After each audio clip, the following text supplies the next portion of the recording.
You're listening to The Happy Podcast with your host, Ava Keenan.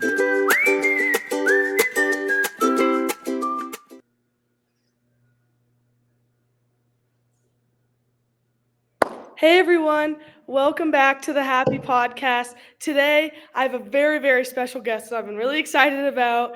5-time gold medalist winner, Missy Franklin. Thank you for having me, hon. I'm so Yeah, of excited. course.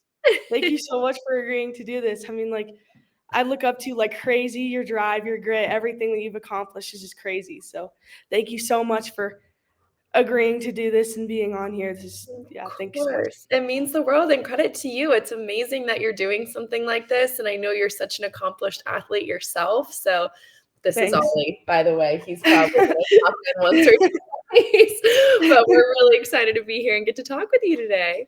Yeah, thank you. Thanks so much.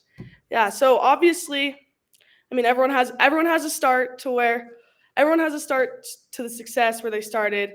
So very basic question that I ask everyone, like how did you get into your sport? Like what was the spark that got you into swimming? Yeah, so the story goes my mom actually never learned how to swim. So my mom to this day is actually still pretty uncomfortable around the water. And it's one of the many reasons why I do so much work today with the importance of learning to swim and the importance of swim lessons and reducing drowning rates. So if parents don't know how to swim, there's actually only an 18% chance that their kids will learn. So this is generationally passed down. And I was so thankful that my mom decided to not make me a part of that statistic. She didn't want me to be afraid of the water in the same way that she was. So she put us in a mommy and me class at our local YMCA when I was about 6 months old. And I loved every second of it. I was the baby that was getting dunked under and coming back up and laughing hysterically and enjoying it so much. And so I started summer club as soon as I could, which is when I was 5 years old. And I did every sport imaginable growing up too. And I think that's super important as well because I'm starting to see a trend more so of athletes specializing at a younger age. And I think that that exposure to different sports, different activities, different mobilities is so, so, so important.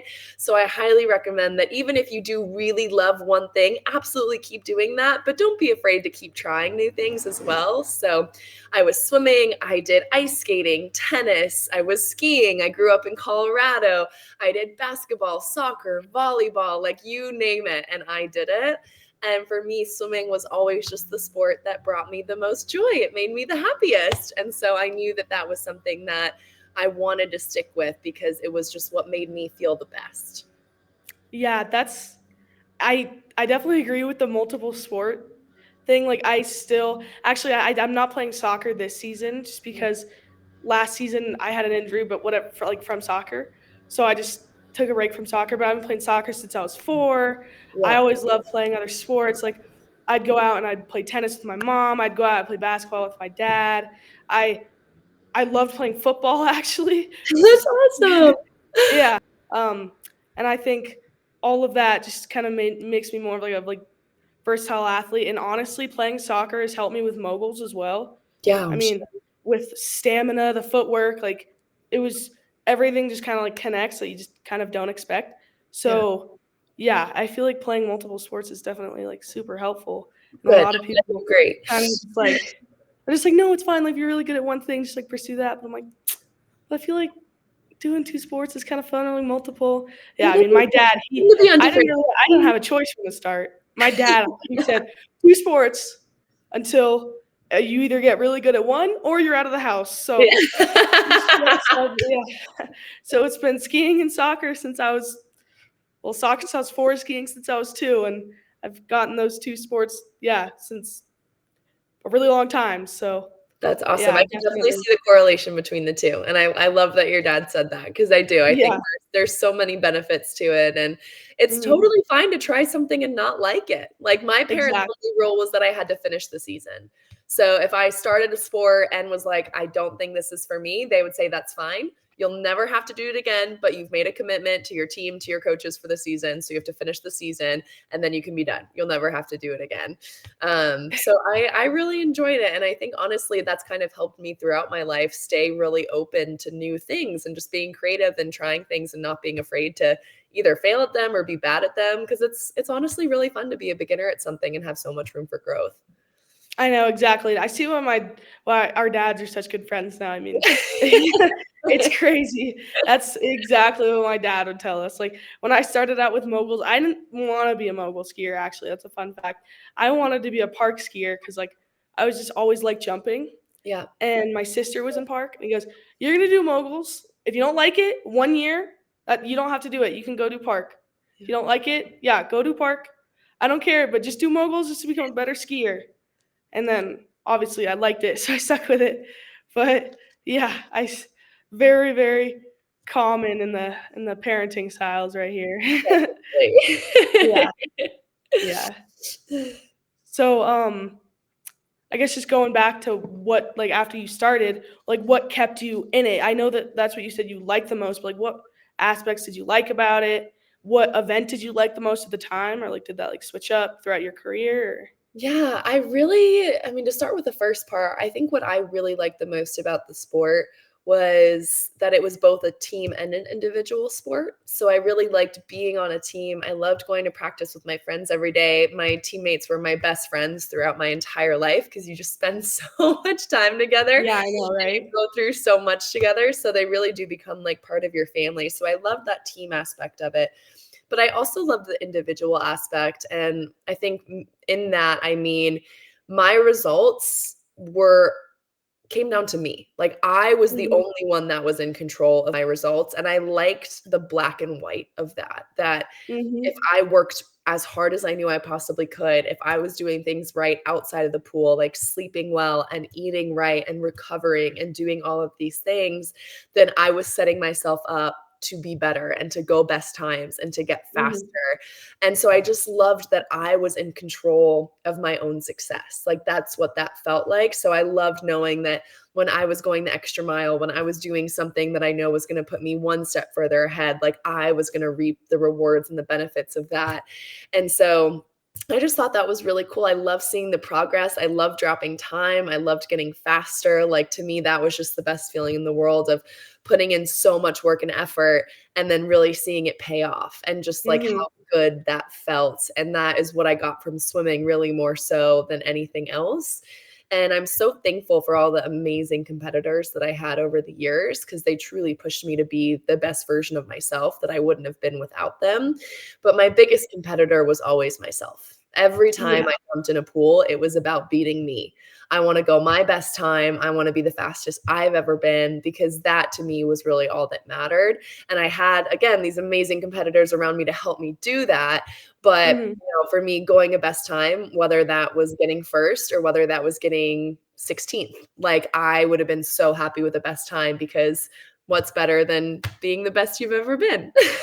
exactly, exactly, and everyone's always asking me, like, "Is it weird, like, just being in a single person sport?" I'm like, "Yeah, but there's, like, more that you're not seeing." I get to go to training every day with, like, all of my best friends who get to travel with me, and it's like, it's only, like, a single person sport, 30 seconds of my day at a competition, and Yeah. that's just when I'm on the run doing what I'm doing. So I don't I know it is a single person sport, but sometimes I kind of even forget that, especially during like the summer, because I'm just with the team all the time and we're all training the same things and we're all trying to do the same things.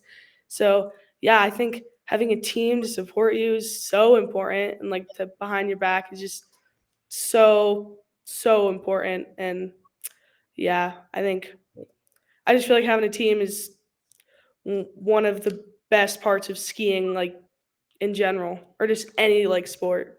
Yeah, any Personally, sport. You're so right. yeah, I didn't realize that, but that's a really cool connection you drew with skiing and swimming of that is a lot of people look at them and the first thing they see is just individuality. They see them as mhm. individual sports, but I always tell people like if you told any swimmer that they had to practice every day by themselves in a pool with no one else, Mm-mm. like they would look at you like you were crazy. They wouldn't do it. There's no Yeah, way.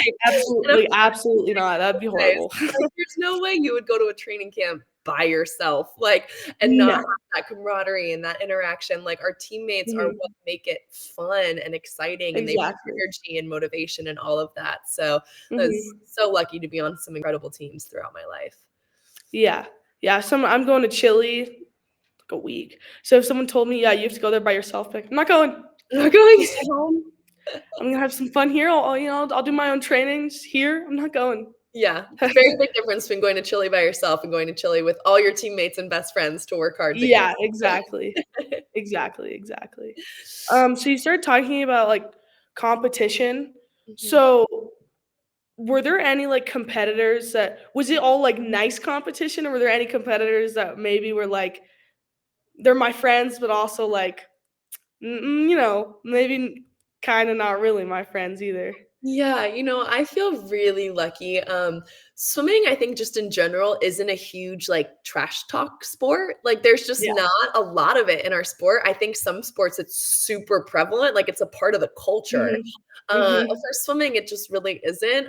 Thankfully for me, because I don't think I could trash talk if someone paid me. Like my version of trash talking someone is complimenting them. So I was very thankful. But no, to be honest, I really my competitors were some of my best friends. I think again, that's one thing the sport gave me that I'm so thankful for is I was able to make Mhm. friends from all around the world. So we didn't get to see each other often, but when we did, it was at major Mhm. competitions and it was so fun to catch up and see how they were doing and what was going on. So Exactly, yeah. I've always viewed my competitors as my friends. Obviously, I think there's that moment when you get behind the blocks and that switch flips and you kind of flip into that competitor mode. But for Mhm. me, that happened literally when I dove into the water and I turned it off when I touched the wall. Like I was really able Exactly. to hone it down into just that moment where I was literally in the pool.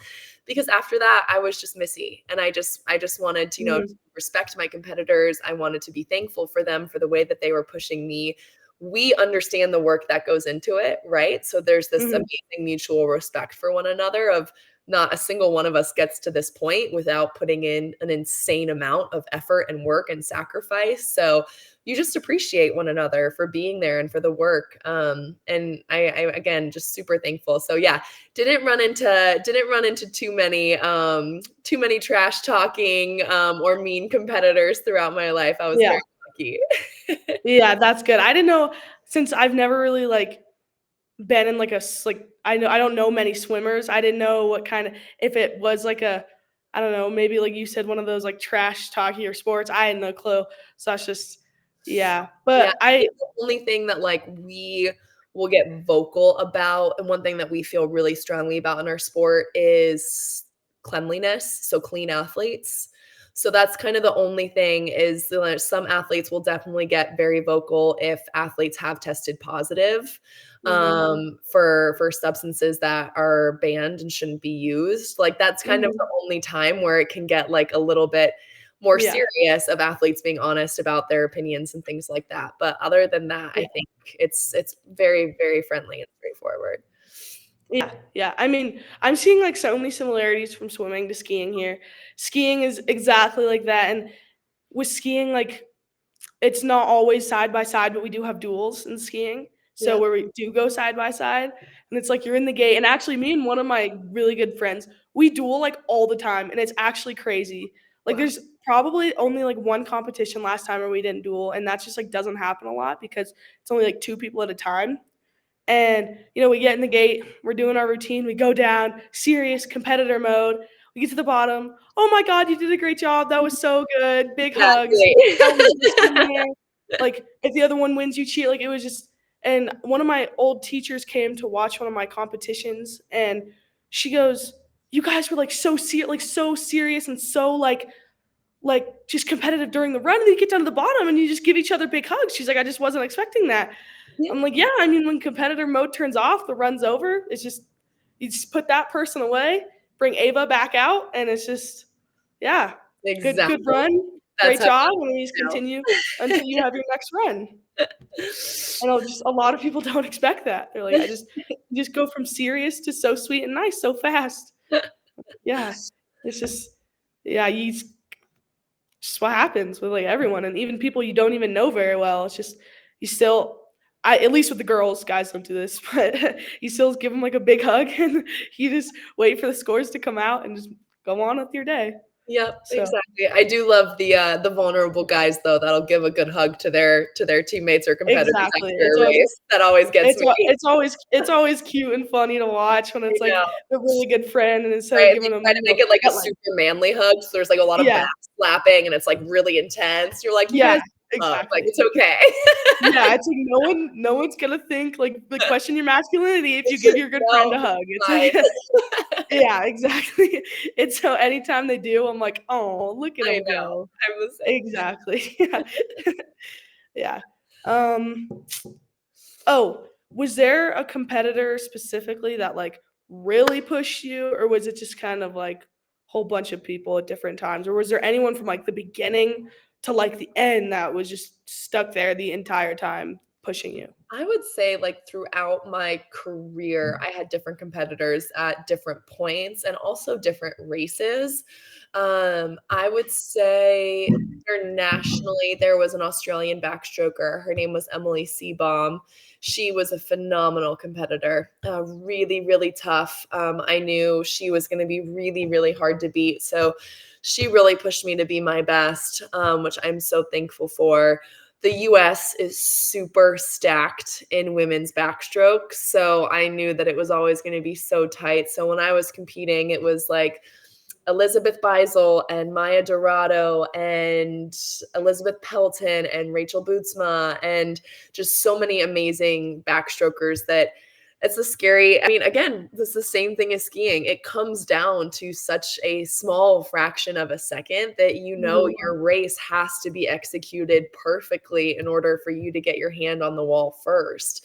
And Mhm. so it's part of what makes it so nerve-wracking, but also part of what makes it so exciting. And I say this about the Olympics all the time, but it's really about any competition at any point is, when you're watching the Olympics and someone's getting that gold medal, it's not necessarily that that person is the best in the world. They were the best in the world in that moment, in that race. Mhm. And they did it when it counted. It didn't matter if coming in, the person who got second was a reigning Olympic champion or the reigning world champion or had the world record. Like they might have all those things, but in that moment, if someone else out Mhm. touches you, all of a sudden you're the Olympic gold medalist. And so I think that that's part of what makes it, again, so exciting to watch, but also so nerve wracking for the athletes. It's like almost every time you step up to the gates, to the blocks, it's a fresh start. Like it doesn't matter what you've done up into that point. What matters is this race and this outcome.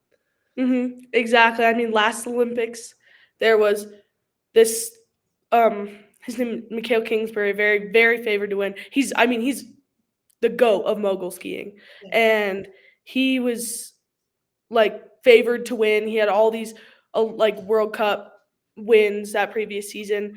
And then there was this like younger guy, his name was Walter Wahlberg, he's from Sweden, and he just, he stepped up his game like crazy, like no one like he was definitely the underdog, stepped up his game like crazy, and he like threw down this crazy run, and in that moment he stepped it up. He had the better run, and that was it. He had That the was gold it. medal. Right? And Literally.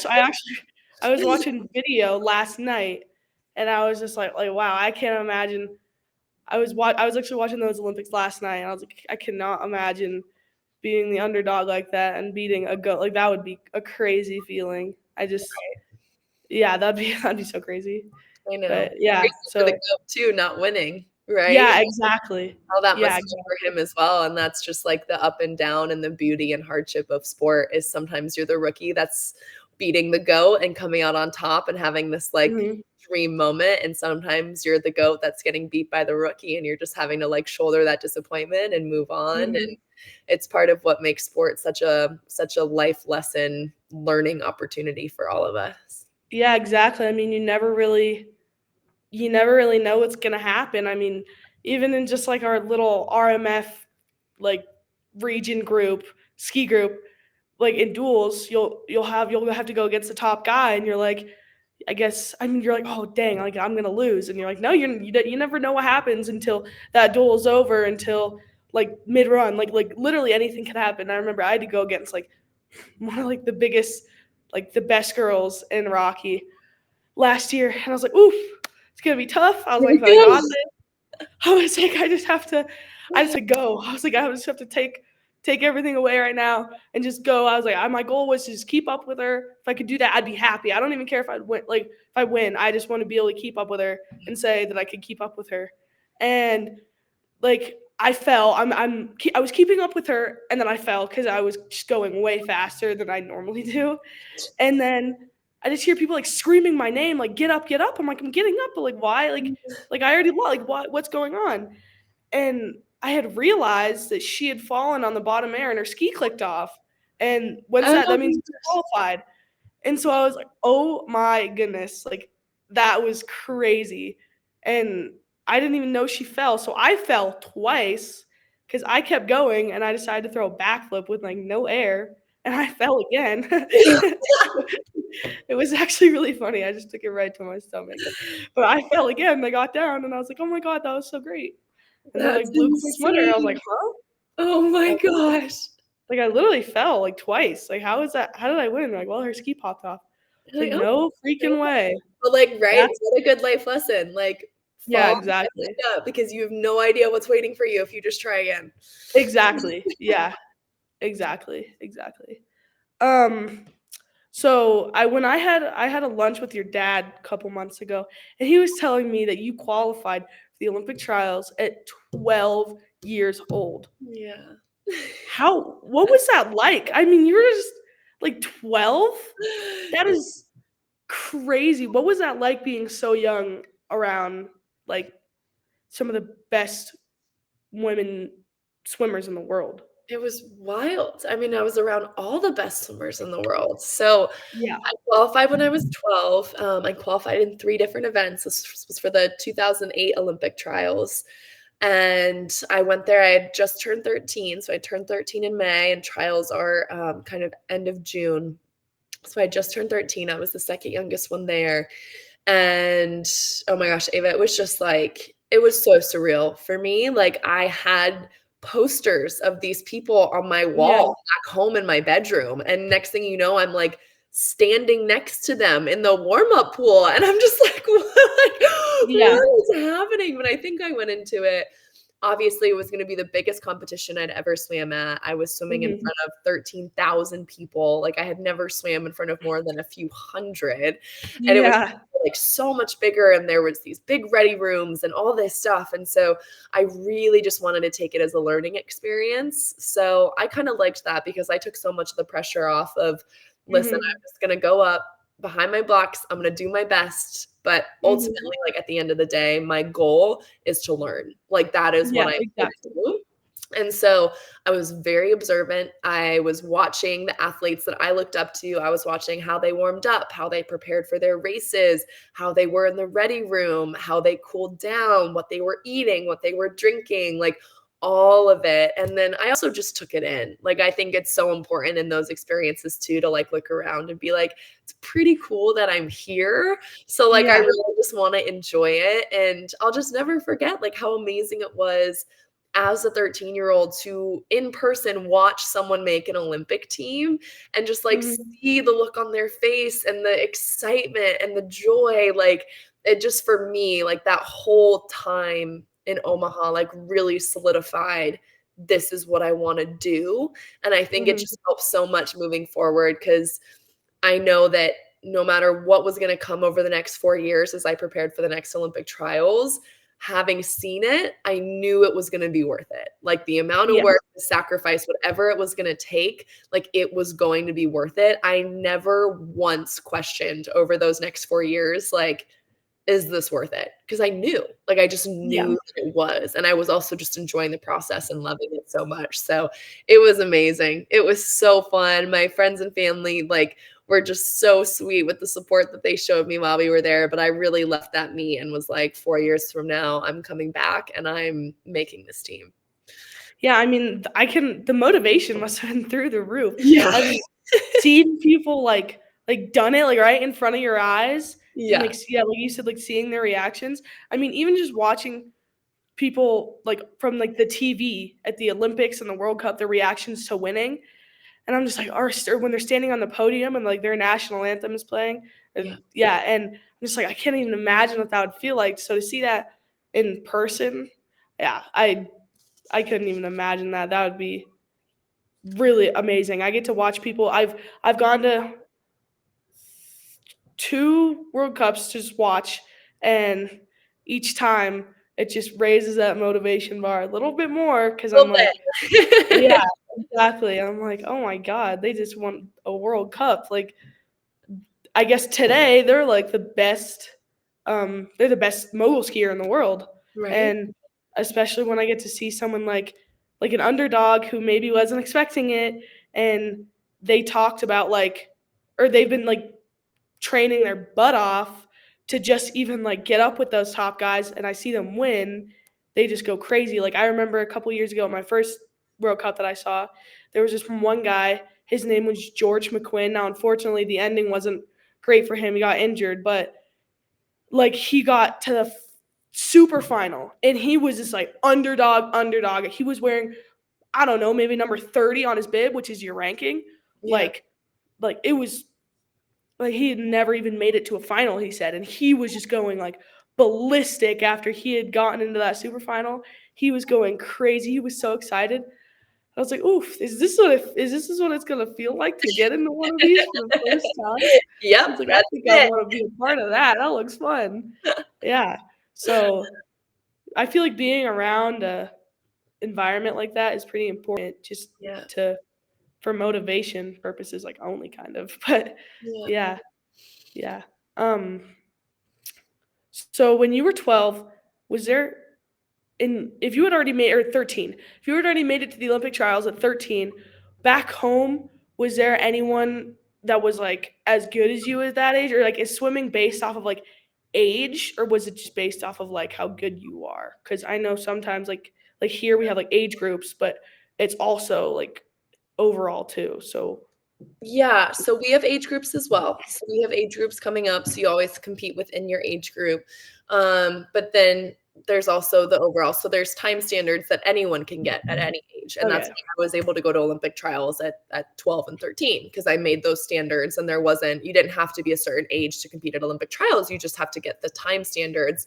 I was quite young. So I was Mhm. one of the younger ones. And kind of same with back home. I had amazing teammates that were phenomenal, but I was one of the fastest in my age group.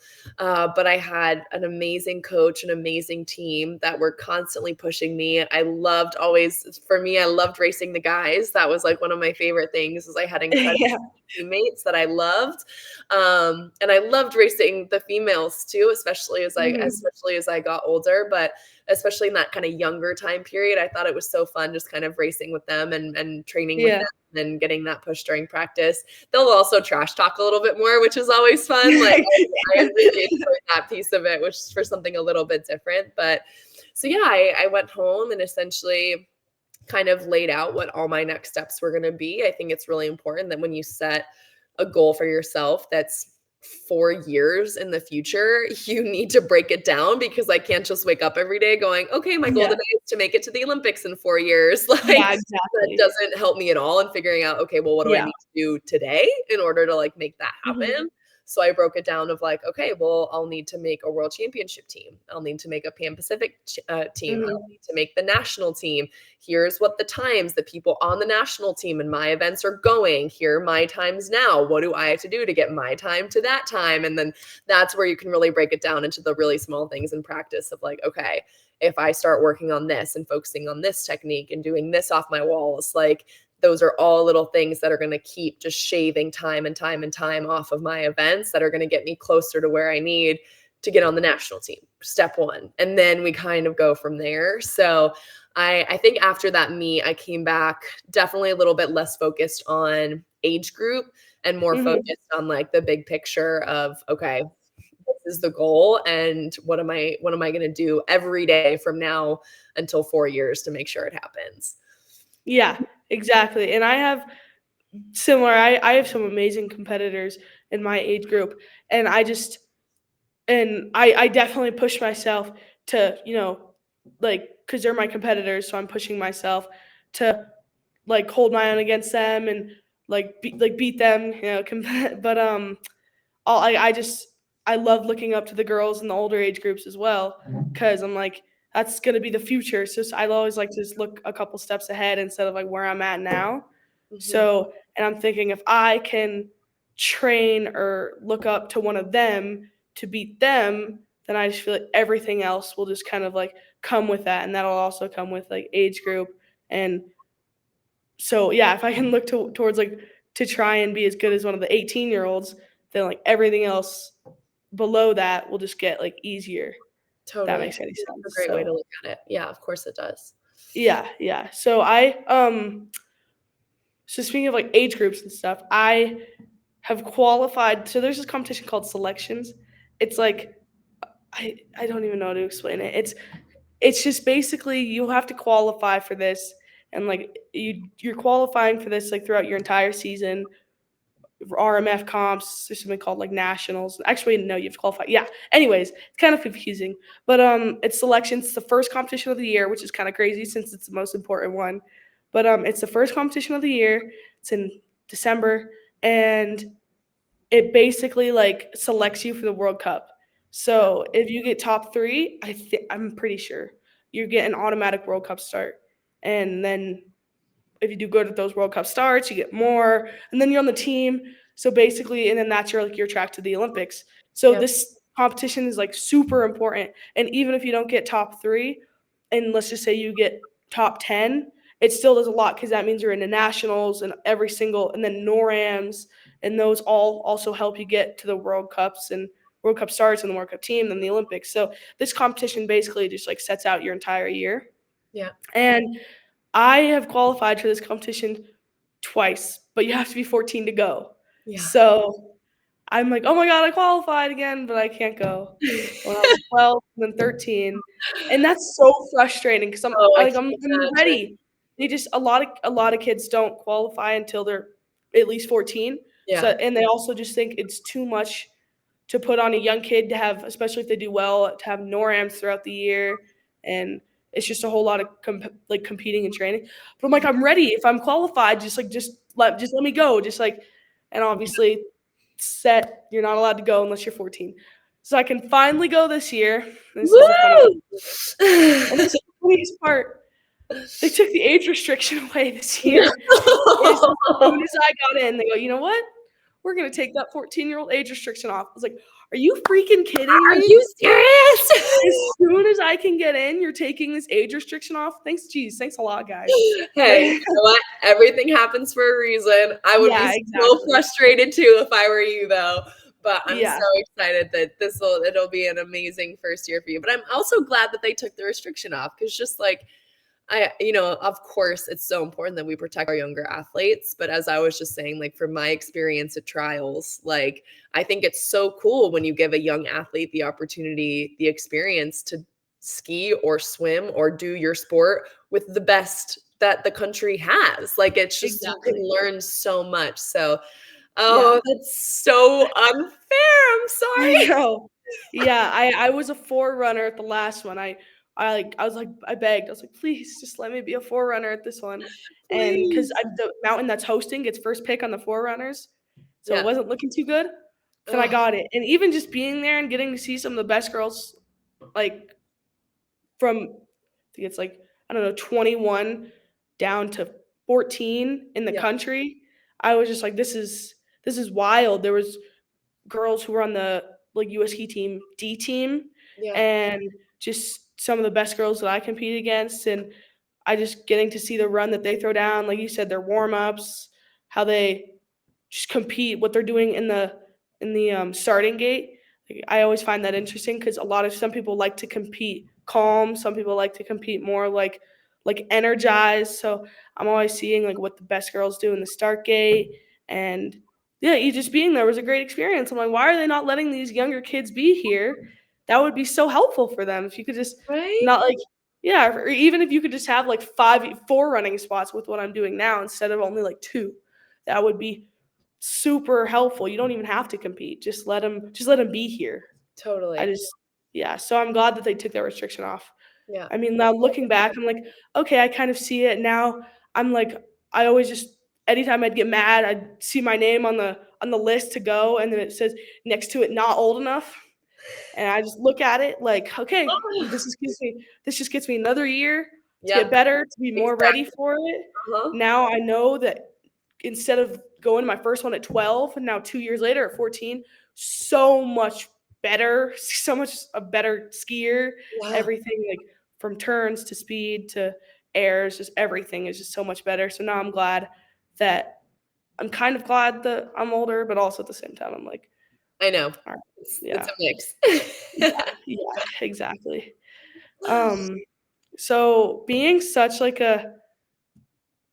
a role model and such an amazing athlete as a woman, what is that like for you to basically like represent women in swimming and in your sport? Yeah, my gosh, it means so much to me. I think I got started very early, but I think even at that early age, I understood the importance of being a role model, and I took that very, very seriously of that I had not just young girls, but hopefully also young boys, people that were watching me and looking up Mhm, to me. And to me, the legacy of who you are as a role model and as a person is going to far outlive the legacy of who you were as an athlete and your mhm, times and your records. Like, people aren't going to remember the times that you went, but they will always remember how you make them feel.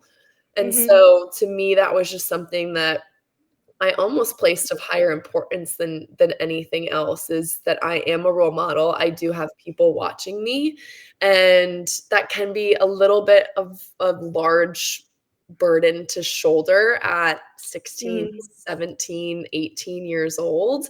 But at the same time, I think because I kind of just grew up with that, it became very natural to me, and it's something that I still carry with me now to this day.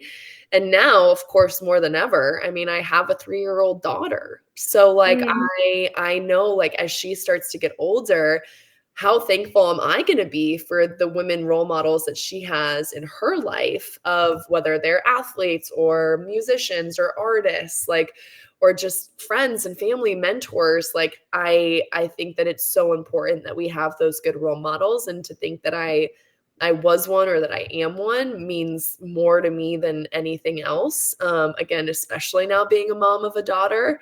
But I I think that you always have to be yourself. Like, being a role mhm. model and carrying that responsibility doesn't mean that you can't be who you are. You always wanna be authentic and true to who you are.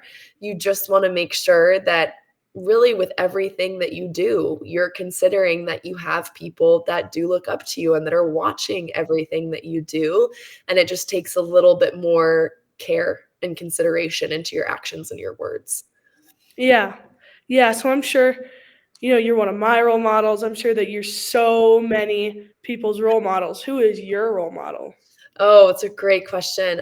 Just on a personal front, my mom, she always has been. She's like a secret hard worker. Like, I don't think, like, she's just one of the hardest workers I know. And I think now being a mom, again, I understand that more than ever, of just the amount of work that moms and dads and parents do to give their children the best lives they possibly can. But, like, my mom is Mhm. still doing that to this day, and I'm 29, but she's like, like, I'll feel under the weather and she'll bring over soup and rolls and, like, all this stuff. I'm like, I'm almost 30. Like, I, like, appreciate it now even more than I did when I was growing up. But she takes such good care of my dad. She takes such good care of me. She was a family doc. She's an incredibly brilliant doctor and woman, and she just did such an amazing job balancing so much when we were growing up with working in her practice and taking care of me and making sure I was getting everywhere I needed, and then taking over as my role of agent after I got back from London Olympics, when I couldn't have one because I couldn't take any money or have any representation, because name, image, likeness was not a thing for me. So I had to remain an amateur athlete, and so she took over that role, and she's just done more for me, and now more for me and my family and my daughter than I could ever say. And then from a sports standpoint, I would say Carrie Walsh Jennings is one of them. She is a beach volleyball player, And her longevity in the sport is just so impressive, but also just the role model that she is. We had her on our podcast, and I felt very much the same probably as you do, of just sitting there and being like, oh my gosh, like, this is insane. I can't believe you're here. And she's like one of my good friends now, which is Oh, wild. wow. But Yeah. I just adore her. Like, I think she's so down to earth. She's a mom to 3, and she's just so smart, and she's constantly looking for ways to innovate and to support other women. And it's just a really beautiful thing to be around people that are constantly fighting to improve things and to improve women's sports and improve the opportunities that women have. And it like encourage you to really want to do the same and have the same kind of impact. Yeah.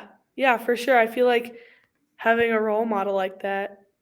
I mean, I don't have a role model right now that, like, how do I word this? This is tough. I don't this is hard. You know what? I'm just gonna scratch that. I'm just gonna take that off. So yeah, I don't really know where I was going with that question or my response, but anyways, um, um, so you were competing as you were competing, like, you retired at 23, correct? 22, 23. 23? Yeah, 23, you're right. Okay, so that was a couple years ago. So Yeah. how do you think swimming has evolved in just those couple of years? And at least in, like, just Yeah. in general, or from, like, the women's side? Yeah, I mean, I think lots of ways. Obviously, I mentioned name, image, likeness. I think that's a huge one now that collegiate and high school athletes can now monetize their own name, image, and likeness. I think we have to be careful because that changes things. I think when you make your sport your job, it changes it, and it changes the Mhm, perspective that you have on it. So while I think it's important that these athletes are able to make the most out of who they are and their work and their effort and their achievements, that we're also making sure we're supporting them in that transition, because that was a really big transition for me that I wasn't prepared for, of swimming going from being my sport to being my job and my way of living. Because that's a really big change. And I did that at 20 years old. I can't imagine doing that as a high schooler, as a freshman in college. Like, that's a huge change to go through. And then again, I feel really lucky because swimming is one of those sports where I personally feel like there's a lot of gender equity in terms of sponsorships and engagement and social. Like, it really comes down to just who is the best. And it doesn't matter if it's male or female. Like, Katie Ledecky is the greatest female Olympian American of all time. Like, and she is getting mhm, all that she deserves, but she is getting all of that attention because she's earned it and because that's what she mhm, does. I feel like it's very different than, say, women's soccer, right? Where we're still fighting so hard to get the same access, to have the same stadiums, to have the same amount of money poured into the sport. Whereas I feel like in swimming, it's quite equal. So what I think I'm mhm, seeing, what I would say the biggest change is that women of all sports just standing up for one another, even if it's not your sport. Like, regardless of where gender equity is, where it falls within your sport, you are still wanting to fight for women's equity across all sports. And so I think that's really bringing a lot of us together and giving us all something communal to fight for and to stand behind, mhm. because we just believe so strongly in one another, and that people want to watch women's sports and that they love it. And it's just such a good calling for all of us. So I would say that's the major change that I'm seeing, is just women being way more vocal about it, standing up. And even if it's not your sport, you're still standing behind the women that deserve the same gender equity. Yeah, for sure. I feel like with moguls, it's the same thing. I mean, especially because it's not like a salary you're getting paid. Yeah. It's, unless it's like from your sponsors, but it's very equal, like, sponsors with men and women. Yeah. So it's not like they're gonna not sponsor you just because you're a woman. Like, everyone, it's just how good you are. They'll sponsor you if you're good enough. And there's, like, right now, our moguls team, U.S.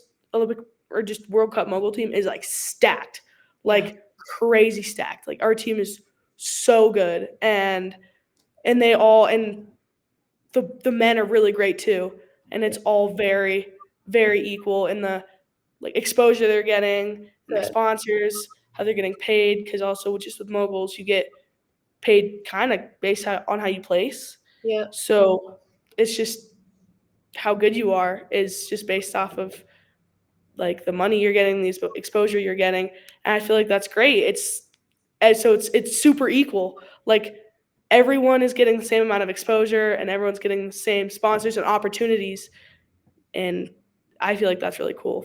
That's amazing. And I've It's so noticed, important. yeah, I'm so glad to hear yeah, that. for sure, and especially like with moguls, the change from 7 years ago to now is nuts. Like these women are changing like crazy. I Yeah. think 7 years ago, when was this? 2020. Okay, so 7 years ago, we were doing like our runs kind of looked like, I don't know, probably a backflip, maybe a backflip to a back X at the World Cup level.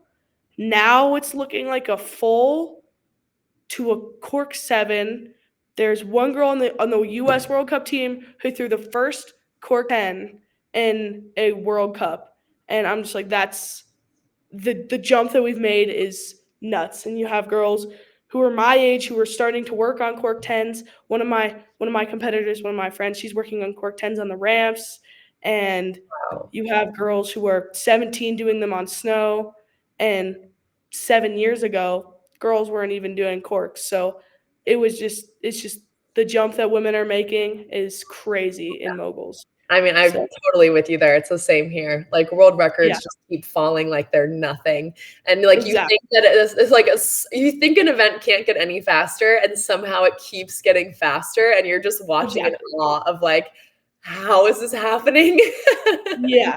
Like I was watching one of the World Cups last year, and it went from the men's super final to the women's super final, and one of the fastest girls on the World Cup, she gets down at the bottom of her run, and I'm like, she just basically matched one of the guys' speeds. I'm like, oh my god, that never happens, That's and crazy.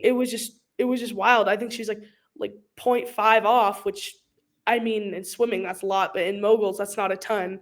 I Yeah. mean speed fluctuates a lot, Yeah. so I'm just like, wow, that's why that doesn't happen a lot. And so for one of the top women and one of the top men to be that close in speed in that run at least is just wild to see. And I was like, dang, that's like good for you. That's crazy. You're showing that the women can go fast too. Yeah. And And I I, think it's just like as the bar continues to get set higher, people mhm, are just gonna keep rising to it, right? Like, once exactly. they know it can be done, then there's really no Mhm. stopping it from being done again and then being done better, so, yeah, it's really cool to see. It's a fun time to be a part of, not just sports, but women's sports. Yeah, yeah. So in today's like day and age, we're very, especially in the US, very inclusive with everyone. And I remember reading about this last year about a trans athlete who would from a male to a female in swimming who came over and just like was winning everything, basically everything, obviously because they were a man. I just wanted to get your like, especially because this happened in your sport. Yeah. I wanted to get your take on this. Yes. This is not normally something I talk about. If you're not comfortable, you don't It's have okay, to. it's okay. Just because I think obviously it's a very controversial topic, Mhm. but I will say I do believe in inclusivity. I think it's incredibly Mhm. important, but I also believe in protecting women's sports. Mhm. So that's kind of where I stand of that. I think it is very important that we include everyone and we make sure everyone feels like they're given a space, but we also have to make sure that we are protecting women's sports and their ability to compete at their level with their competitors at a level that is fair to them. Mhm. Yeah, that's a great response. I feel the same way. I mean, yeah, being inclusive is super important, but also, like you said, we have to protect the women in these sports. So maybe just making like a separate division. Yeah. I don't We know, gotta but figure something out. We got lots of yeah, brilliant minds out there we have to find a happy medium. yeah. So yeah, yeah. All right, yeah, I just want to get your opinion on that. Yeah. But after your career was over, actually, I have a question. When is the age that like most women retire in swimming? It's super different. It's very individual. Everyone is all over the place. I would say women, I would just say women tend to be a little bit earlier than men because men Mhm. mature and peak a little bit later than women do. So Mhm. normally they retire slightly earlier than men, but I think it's really cool to see that women are staying in the sport longer. So Mhm. I would say normally it would kind of be your early to mid 20s, but we're seeing a lot of women now that are heading into their later 20s that are still performing at the top of their game and are faster than they've ever been, even into their 30s. So I think it's again setting this new standard and this new ceiling of there's really no age limit. You can actually continue to improve as you get older, which is a beautiful thing. And thankfully, there's now also a lot of talk about how can we also support women athletes that want to be mothers, because that adds a whole different aspect to it when you want to start a family, but you also want to continue to compete and making sure we're supporting those athletes as well. So I would say it's very different, but you're definitely seeing women retire later now, which I think is awesome. Mhm. So when you retired at 22 or 23, what was Yeah. it? 23. 20, 23. Okay. When you retired at 23, was there like a specific reason why you retired then? Was it injury or did you just feel like I've done all I can do, like I'm out, I'm done? No, sweetie, I got injured. Oh, okay. Yeah, Okay. my shoulder. So, I had a bilateral shoulder surgery in, 2017 and then rehabbed for about 18 months, tried to come back, ended up needing another surgery, that I didn't get because I knew that that time frame was not gonna give me enough time to be prepared in time for what would have been the Tokyo Olympics in 2020. So, yeah, unfortunately, it was not my decision, which retiring for any cause, any reason is really hard, but it's, Mhm. I think, particularly challenging when it's not your choice. Yeah, well, I'm really sorry to hear that. Yeah, thank That's you. yeah, that's really unfortunate. Yeah, everything happens for a reason. Mhm. I literally would not have my daughter today if everything didn't happen exactly the way it did, so I would not change Mhm. it for the world, and I've learned so much because of it. But yeah, I felt like I had a lot more left to give, so it's hard when Mhm. you have to end something when you still wanna accomplish a lot more. Mhm. Mhm. Yeah. So it sounds like you throughout your entire career, you were super, super motivated. You just really wanted to go out there, do your best all the time.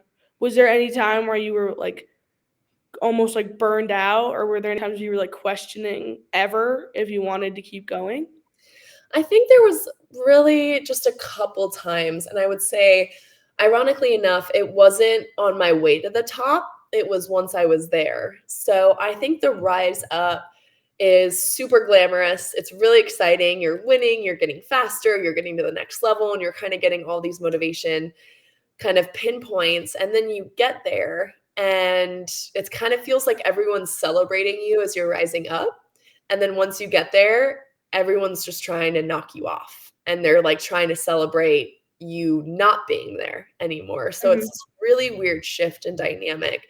So I would say that was kind of when I personally struggled the most is when I was at the top of my game and then really started to feel the external pressure to stay there. And that's really when I let that get to me for the first time, and I kind of lost the fun and the enjoyment and was focused so much on being so worried about disappointing people that it just affected me in so many different ways, and I wasn't loving going to practice every day, I wasn't loving going to competitions, like, there was just this fear in me that I never carried with me before that because I didn't want to let people down. And on the way up, that fear really isn't there because no one's really expecting that of you. So you're Yeah. kind of just doing your best and enjoying the process. But all of a sudden, when they then expect it of you, it just is kind of this big shift. And I obviously now I feel, have learned so much and done so much work. But at the time, and being so young, I just think that was a really hard shift for me to deal with. Yeah, how did you handle that, and how did you, like, get away from that Yeah, feeling?